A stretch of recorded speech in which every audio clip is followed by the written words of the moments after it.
Allah'ın salamı, rəhməti və bərəkəti olsun sizlərin üzərinə, dəyərli müsəlmanlar. Bu günləri Allahın izni ilə Quba məscidində, İslamın ilk məscidini ziyarət etməyə gəlmişik. Allah sizlərə qismət eləsin inşallah bu gözəl yeri ziyarət etməyi. Quba məscidi Mədinəyə yaxın ərazidə.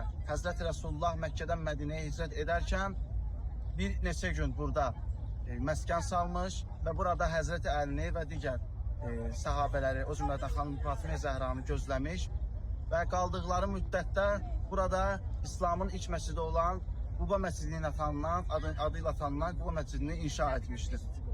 Həzrəti Rəsulullah özü şəxsən bu məscidin tikilişində böyük köməkliklər etmiş, ağır kərpiclərə güc vermiş, ağır kərpicləri qaldırmış və məscidin tikilməsində kömək göstərmişdir.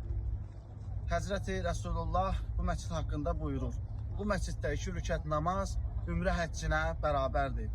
Allah sizlərə qismət etsin ki, bu gözəl məsciddə gəlib ibadət edəsiniz, itaat edəsiniz Allaha və arzularınızı, istəklərinizi Allahdan istəyəsiniz. Allah sizlərdən dünya və axirətdə razı olsun. Allah İmam Zaman ağamızın zuhurunu təcil etsin inşallah.